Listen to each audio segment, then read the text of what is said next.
Hello नमस्कार दोस्तों, कैसे हो सभी। एक बार फिर से हमारी यूट्यूब चैनल पे आपका बहुत बहुत स्वागत है। मैं हूं प्रहलाद सारण और इस वीडियो में हम डिस्कस करने वाले हैं प्रयोगशाला सहायक सीधी जो भर्ती होने वाली है, लैब असिस्टेंट का जो एग्ज़ाम होने वाला है उसके बारे में।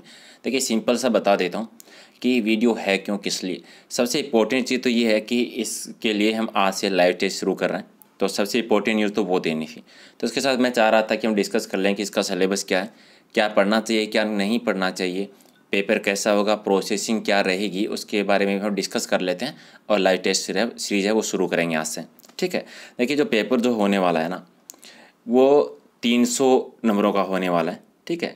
इसमें देखिए दो भाग हैं आपके, एक है जनरल जीके, जनरल नॉलेज का आएगा, और दूसरा रहेगा साइंस का। ठीक है। देखिए भाग ए और भाग बे। अब सबसे इम्पोर्टेंट चीज़ जो है वो ये है कि जीके के आपके हैं वो 100 नंबर का रहेगा, साइंस का 200 नंबर का। लेकिन सबसे पहले अगर आप सच में लैब असिस्टेंट की तैयारी करना चाहते हो, सच में अगर सीरियस होकर तैयारी करना चाहते हो, तो सबसे पहले तो जाइए पीछे वाला जो पेपर हुआ है उस पेपर की एक बार साइंस देख लीजिए। आपकी आंखें खुल जाएगी, आपको अपने आप आइडिया हो जाएगा कि आपको तैयारी कैसे करनी है, क्या पढ़ना है, क्या नहीं पढ़ना है।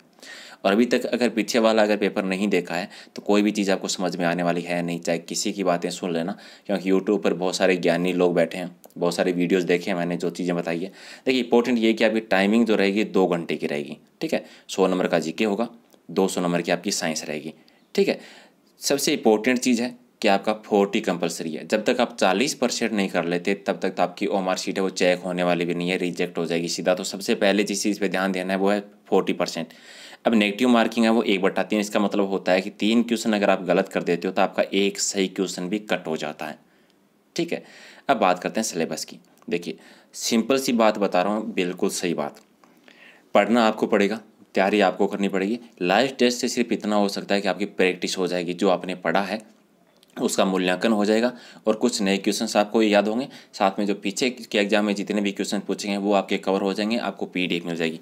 देखिए सामान्य ज्ञान जीके का जो पेपर आएगा बिल्कुल नॉर्मल आएगा, जैसे जीके का पेपर आ रहे हैं नॉर्मल जीके आएगा। इसमें ये कोई डरने वाली बात नहीं है, आपको बेसिक चीज़ें कवर करनी है। खास तौर से जो राजस्थान का कल्चर है, आर्ट और कल्चर है, वहाँ से ज़्यादा क्वेश्चंस करने हैं। साहित्य से, भाषा से संबंधित, ग्रंथ से संबंधित और कुछ करंट अफेयर क्वेश्चन है वो कवर करने हैं।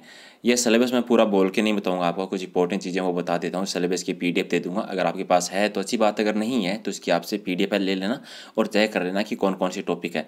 हमारा जो लाइव टेस्ट रहेगा उसमें हम जीके भी करेंगे और साइंस भी करेंगे, दोनों करेंगे। ठीक है। तो ये पार्ट आपका जो 100 नंबर का है ये ईजी पार्ट रहेगा, नॉर्मल रहेगा। ठीक है। लेकिन दूसरा पार्ट जो है यानी आपका विज्ञान का, जिसमें आपका जीव विज्ञान भी है, भौतिक विज्ञान भी है, रसायन विज्ञान भी है, तीनों पार्ट है। ठीक है। लेकिन देखिए सबसे हार्ड पार्ट है आपका फिजिक्स। पिछली बार भी जो क्वेश्चन आए थे ऐसे ऐसे क्वेश्चंस आए थे, समझ में नहीं आ रहा था कि क्वेश्चंस पूछे कहाँ से जा रहे हैं, कौन सा फॉर्मूला लगाए, ने नॉर्मल क्वेश्चन थे ही नहीं। ठीक है। तो करना क्या, देखिए ये सिलेबस आप लोग देख लेना। जीव विज्ञान का जो पूरा सिलेबस है, यहाँ पे जीव विज्ञान को 2 पार्टों में रखा गया है। ठीक है। फिर आपका ये भौतिक विज्ञान है, भौतिक विज्ञान में जितने भी टॉपिक हैं मैं आपको बोल के आपका टाइम वेस्ट नहीं करूँगा, आपको सीधी पीडीएफ दे दूँगा, देख लेना। रसायन विज्ञान है। अब देख पढ़ना क्या, सबसे पहले तो अगर आपके पास 11th की और 12th की अगर एनसीईआरटी की अगर बुक है आपके पास तो अच्छी बात है, नहीं है तो मार्केट से ले लीजिए। सबसे पहले तो वो बुक पढ़िए आप। ठीक है।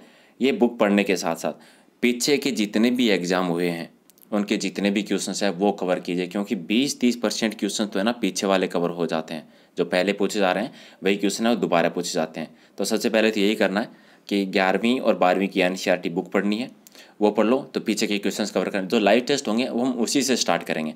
लाइव टेस्ट है उसकी टाइमिंग रहेगी 12 बजे। अभी हम 12 बजे स्टार्ट करें, बाकी आप लोगों पे डिपेंड करता है, टाइम डिसाइड कर लेंगे। अगर चेंज करना होगा तो आपको इन्फॉर्मेशन मिल जाएगी कब चेंज हो रहा है। ठीक है। सबसे पहले 11वीं 12वीं की एनसीईआरटी बुक पढ़ लीजिए, फिर पीछे के जितने भी क्वेश्चन है वो आप ही पढ़िए। सबसे पहले लाइव टेस्ट में वही करेंगे, पीछे के क्वेश्चन करेंगे 3 या 4 टेस्ट में, और फिर नए क्वेश्चन है वो कवर करना शुरू करेंगे। ठीक है। इसके अलावा आप चाहे कौन सी बुक लेके आ जाइए, लूसेंट तो आपको पढ़ना ही पढ़ना है, जनरल साइंस की लूसेंट बुक आती है। लेकिन एक चीज़ आप समझिए, जो नॉर्मल क्वेश्चन की जो लूसेंट की जो साइंस की बुक आती है वो आपने मत लेके आइए, कोई भी एक ऑथेंटिक बुक लेके आइए जो कि फॉर्मूला बेस्ड हो।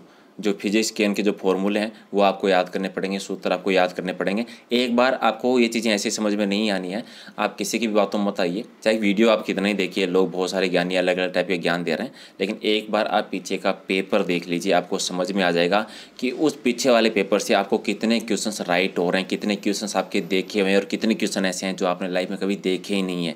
ठीक है, तो एक बार पेपर देख लीजिए, बाकी आपको चीज़ें समझ में आ जाएगी। और भी बहुत सारे इंपॉर्टेंट जो जितने भी एग्जाम्स हो रहे हैं सबकी लाइव टेस्ट है। सब इंस्पेक्टर का जो होता है उसके लिए 9:30 बजे है। सेकंड ग्रेड का जो एग्ज़ाम होने वाला है उसके लिए भी 9:30 बजे है। सुबह 8 बजे अपना करंट अफेयर होता है जो कि सारे एग्जाम्स के लिए है। और लेब असिस्टेंट है इसके 12 बजे, और वुमेन सुपरवाइजर का उसके 5 बजे लाइव क्लास होती है। तो इतनी लाइव क्लास है, स्टार्ट करना मेरा काम है, पढ़ना आपका काम है। तो पहले तो आप वो चीज़ें पढ़िए जो आपको याद है। ठीक है, कहने का मतलब है जो टॉपिक आपको आ रहे हैं सबसे पहले वो कवर कर दीजिए, ताकि आपको एक थोड़ा सा आपका जो हौसला है वो बढ़ जाएगा। अगर आप 50% को सिलेबस कर लेते हो, आपको लगता है कि 50% तो आपको आ रहा है, ठीक है, तो बाकी का 50% आप बाद में कवर कीजिए। पहले वो टॉपिक अच्छे से कवर कर लीजिए जितना आपको आ रहा है, ताकि उनमें से कोई भी नंबर कट नहीं हो। क्योंकि 40% भी पिछली बार है कवर नहीं हो रही थी लोगों की, साइंस बहुत ज़्यादा हार्ड आई थी। ठीक है, समझ लो चीज़। बाकी का अगर आपको पसंद आ रहा है तो लाइक कर दीजिए वीडियो को, अपने दोस्तों के साथ शेयर कर दीजिए, ताकि वो भी रोज़ाना लाइव क्लास में वो आ सके। ठीक है, एग्ज़ाम की डेट अभी फिक्स नहीं है, तो इसी मंथ के लास्ट में तो होना नहीं है। अक्टूबर के लास्ट में अगर डेट आ जाती है तो नेक्स्ट मंथ तक इसका एग्ज़ाम हो सकता है। बाकी जब भी डेट आएगी मैं बता दूंगा। तो जितने लोग भी आप इस प्रयोगशाला सहायक भर्ती की तैयारी कर रहे हो वो लाइक कर दीजिए, ताकि जितने लोग लाइक करोगे मुझे आइडिया हो जाएगा कि कितने लोग हैं वो लाइव टेस्ट में आने वाले हैं। ठीक है, जितने ज़्यादा लोग आप आओगे उतनी ज़्यादा लंबा लाइव टेस्ट हम रोज़ाना करेंगे, उसकी पीडी भी आपको अपलोड करवा दी जाएगी। ओके गाइस, कोई भी क्वेश्चन होता है तो आप कमेंट करके पूछ सकते हैं, या फिर इंस्टाग्राम पे, ट्वीट पर कहीं भी आप मैसेज कर सकते हो, या फेसबुक पेज भी आप लाइक कर लीजिए, प्रहलाद सारन के नाम की से, प्रहलाद सारन सर के नाम से, तो वहाँ पर भी रोज़ाना जो जीके के क्वेश्चन है वो डालता हूँ मैं। Okay guys, thank you.